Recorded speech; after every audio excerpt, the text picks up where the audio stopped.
العاشرة تماما بتوقيت أسمرة. إلى حضراتكم نشرة الأخبار مستهلة إياها بالعناوين. تنظيم الدورة الرابعة لكادر تنظيمات الجبهة الشعبية في أوروبا.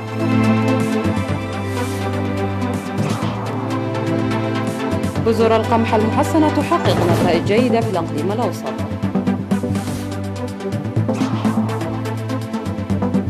جهود لضمان صحة المواشي في حجات. الخزانة الأمريكية تسجل عجزاً كبيراً في ميزانية 2020. واشنطن تدين قيام تركيا بعمل تجارب على منظومة S-400. ومقتل 13 مدنياً في قصف استهدف مدينة طنجة الأذربيجانية. مرحبا بكم إلى تفاصيل النشرة. نظمت من 12 وحتى 17 من أكتوبر في مدينة جنيف السويسرية دورة الكادر الرابعة لتنظيمات الجبهة الشعبية في أوروبا. شارك في دورة الكادر التي استمرت لأسبوع 52 شخصا من سويسرا والسويد وألمانيا وإيطاليا وهولندا وفرنسا والنرويج. وتضمنت الدورة الأوضاع الوطنية الراهنة والبرامج المستقبلية وأولويات المرحلة التي ندخلها بهدف تمتين المهام الشعبية المرحلية وتقوية التنظيمات الجماهيرية. وقدم سكرتير الجبهة الشعبية للديمقراطية والعدالة السيد الأمين محمد سعيد عبر منتديات الفيديو توضيحا بشأن الأوضاع الوطنية الراهنة وبرامج التنمية المستقبلية وتقوية العمل السياسي في الداخل والخارج. وقدم مسؤول الشؤون التنظيمية في الجبهة السيد حجوس جبرهيوت توضيحا حول الرؤية الاقتصادية وسياسات الحكومة الإريترية والاستثمار الاقتصادي المستقبلي. ومسؤول الشؤون الاقتصادية سيد يمان جبراب حول سياسات وأهداف العلاقات الخارجية في فترة المتغيرات العالمية. كما قدم مسؤول التنظيمات والجاليات القادمين من أوروبا وأمريكا شرحا حول مختلف المجالات.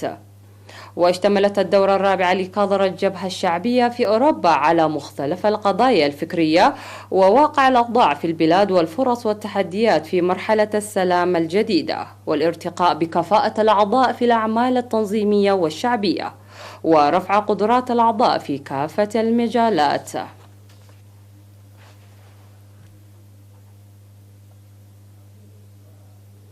أفاد قسم الأراضي والمياه في الإقليم الأوسط بأن بذور القمح بافون المحسنة المجرب بكميات قليلة في منطقة عدن نفاس بالإقليم ظل يحقق نتائج جيدة. وذكرت مسؤول تنمية المحاصيل في مديرية أسمر السيدة أباديت عند مريم بأن من إيجابيات بذور القمح المحسنة المجربة عن طريق مزارع نموذجي أنه يتحمل شح المياه وينتج حوالي 65 كنتال من الهكتار الواحد. من جهته قال المزارع النموذجي في منطقة عدن نفاس كبرم قرقيس أنه قام مسبقا بتخصيب أرضه الزراعية بالسماد واتبع سبل حراثة سليمة ونتاج لذلك تفرعت السنبلة الواحدة للقمح ما بين 20 إلى 32 فرعا.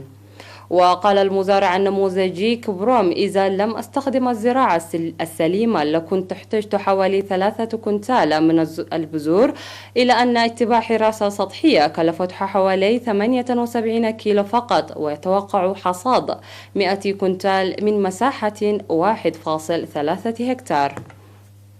وذكر مسؤول فرع تنمية المحاصيل في الإقليم الأوسط السيد أسرات هيلي بأن بذور القمح المجربة زرعت بطرق سليمة يمكن إنتاج حصاد وفير. وناشد للدفع بقوة الأنشطة حفظ المياه وحماية التربة وتمهيد الأراضي الزراعية. يذكر بأن بذور قمح بافون المحسنة دخل لأول مرة إلى البلاد في عام 2019.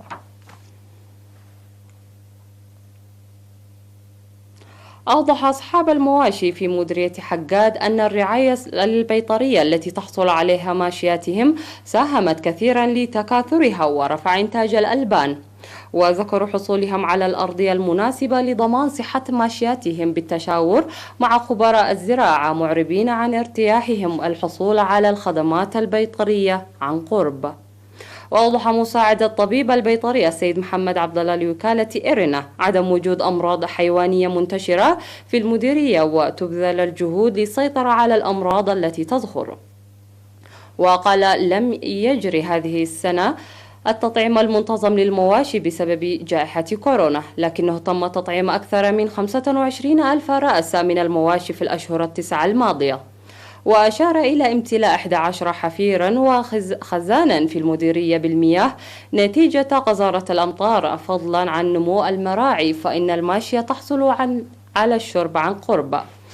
وتوجد في مديرية حجاد بالتقريب أكثر من 80 ألف رأس من الماعز والأقنام، و20 ألف رأس من الأبقار، و8 ألف من الحمير والجمال.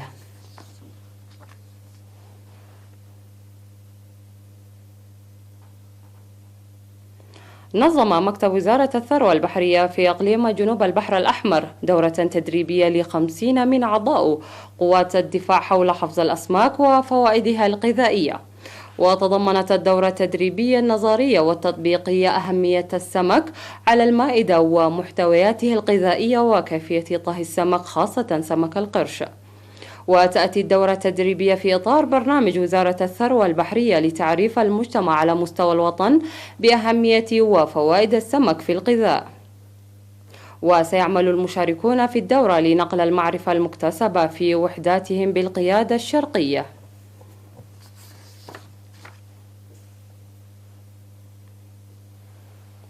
استشهدت يوم أمس 17 من أكتوبر المناضلة الرائد أسمرة بيين ولد جابر عضو ضابط الصحة في وزارة الدفاع عن عمر 63 عاما جراء مرض ألم بها. التحقت المناضلة أسمرة بيين بصفوف قوات التحرير الشعبية في شهر مارس عام 1975، وعملت حتى الاستقلال في جهاز الصحة المركزي للتنظيم، وبعد الاستقلال وحتى يوم استشهادها مسؤولة مخازن الدواء في ضابط الصحة لوزارة الدفاع. وقد وري جثمانها الثرى ظهيرة اليوم الأحد 18 من أكتوبر في مقبرة الشهداء بأسمرة. ويعرب ضابط الصحة في وزارة الدفاع عن بالغ حزنه لاستشهاد المناضلة الرائد أسمرة بيين، ويقدم تعازيه الحارة لأسرتها ورفاقها واصدقائها.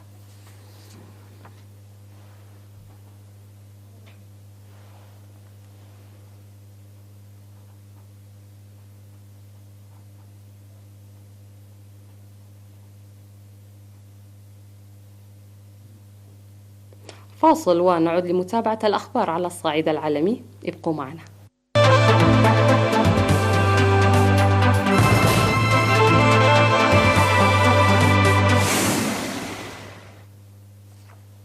وعلى الصعيد العالمي، حيث قالت وزارة الخزانة الأمريكية إن عجز الموازنة في الولايات المتحدة في السنة المالية 2020 بلغ مستوى غير مسبوق عند 3.132 تريليون دولار، وهو أكثر من 3 أمثال العجز في 2019، وذلك بسبب الإنفاق الضخم على الإنقاذ المرتبط بفيروس كورونا. والعجز أكثر من مثل الرقم القياسي السابق البالغ 1.416 تريليون دولار المسجل في السنة المالية 2009، عندما كانت الولايات المتحدة تواجه أزمة مالية. كانت الحكومة الأمريكية قد توقعت في بداية السنة المالية 2020 والتي انتهت في 30 من سبتمبر تسجيل حجز قدره تريليون دولار، وذلك قبل أن تبدأ إجراءات العزل المرتبطة بفيروس كورونا في مارس. وفي سبتمبر أيلول وهو آخر شهور السنة المالية كان عجز موازنة الولايات المتحدة 125 مليار دولار، مقارنة مع فائض 83 مليار دولار في سبتمبر أيلول 2019 بحسب الوزارة. أدانت واشنطن قيام تركيا بعمل تجارب على منظومة الصواريخ الروسية S-400، وقالت وزارة الخارجية الأمريكية إن الولايات المتحدة عبرت لمستويات رفيعة في الحكومة التركية عن عدم قبولها لحيازة أنقرة لأنظمة أسلحة روسيا مثل S-400، وحذرت من عواقب وخيمة محتملة لعلاقتها الأمنية مع تركيا إذا قامت بتفعيل هذا النظام. وقالت مورغان أورتاغوس المتحدثة باسم الوزارة في بيان: إذا تم التأكد من التقارير الواردة فستدين بأشد العبارات اختبار إطلاق صاروخ من منظومة S-400 باعتباره لا يتسق مع مسؤوليات تركيا كعضو في حلف شمال الأطلسي وكشريك استراتيجي للولايات المتحدة.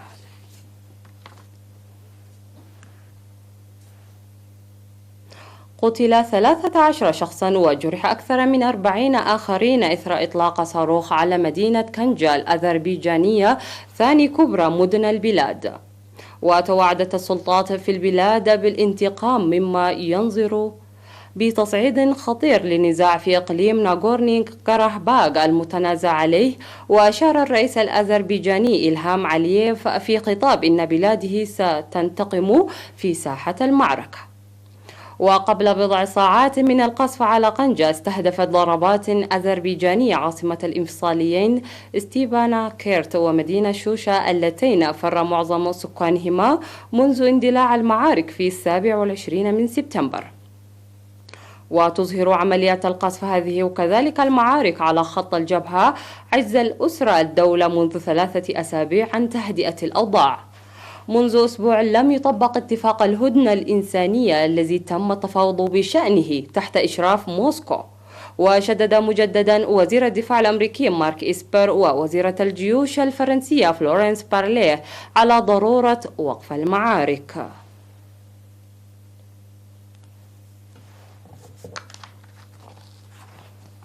ختام النشرة، دمتم بألف خير.